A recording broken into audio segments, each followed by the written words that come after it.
Hey guys, Master Walker here. Hey, I wanted to give you guys another video from this great book, The Whole Brain Child. If you haven't read it yet, it's a really great book. We base a lot of the things we do on that book.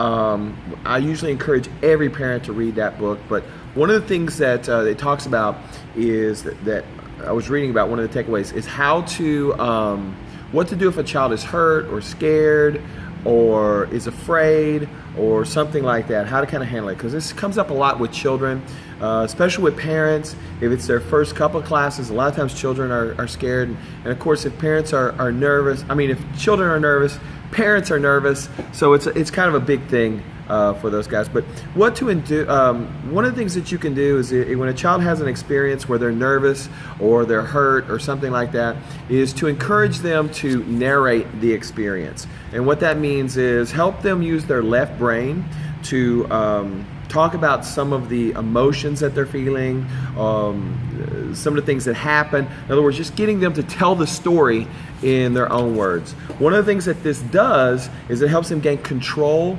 of the emotions and the feelings and everything that's going on. Once a child starts to gain a feeling of control with these emotions and the feelings, they start to feel a little better about what's happening. Remember, our goal is to help them develop their right brain, their left brain, the downstairs, the upstairs, the primitive brain, and everything like that.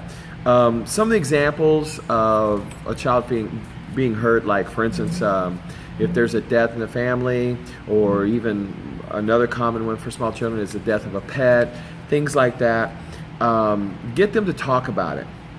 Get them to tell you. One of the things that we see in the karate class a lot is being afraid on their first lesson, or being afraid for belt promotion, like they're a little nervous, or maybe they went to go break a board and they didn't break it the first time, or things like that.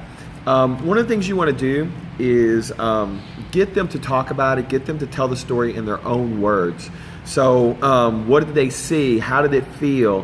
What were some of the things you noticed? What was it like? Once you start to get them to talk about it, they start to see all the different aspects of it. They start to kind of get a logical understanding of it, not an emotional understanding. The emotions start to kind of get in check.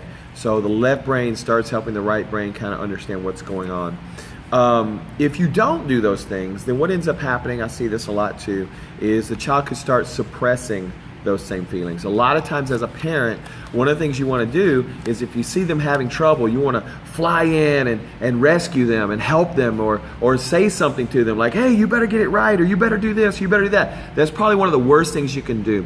One of the most important things you can do is to just let them fail. Remember, one of the things in the class is, one of the most successful things in life is to not get something right. Is to just fail a few times. And one of the great parts of the class is every time they get a chance to kind of experiment in a safe way. In other words, they're doing a kick, but they're not getting it quite right. Maybe they have to do something, they didn't get their stripe on their first try. So they have to try it again, they have to do it again.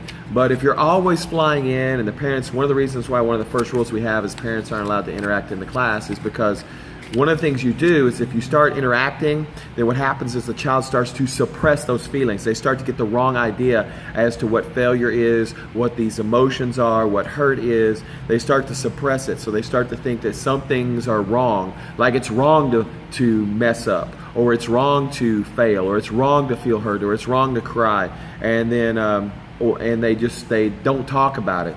So what ends up happening is they end up suppressing those feelings and those emotions, and they come out in other ways, oftentimes with back talk or acting out or all those kind of things. The best thing you can do is help a child understand or to be able to tell his or her own story. Just have them talk about it. What happened? So what's going on? And the more they talk about it, the more they create that narrative, the easier it is going to be for them to connect up to different parts of their brain, the easier it is for them to accept success and failure, two sides of the same coin, and the easier it's going to be for you as a parent to help them grow and become the type of man and woman that you'd like for them to be. Anyway, if you hadn't had a chance to check out that book, I highly encourage it.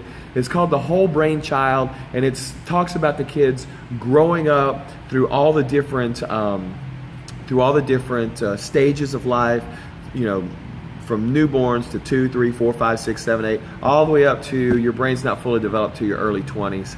So all through those different stages. So if you haven't read it, I encourage you to sit down, do it this weekend. Even if you've read it, go back and read it again. It's a great book. I've read it several times, but it's a great book. I guarantee it'll help you. There's something in there that you haven't thought of. Anyway, guys, I'll see you guys in class. If you have any comments, leave them down below. If you haven't subscribed, please do that, because you'll get all the updates, not only on the Whole Brain Child, but on curriculum and live videos that we put out to kind of help you with your training. All right? Thanks, guys.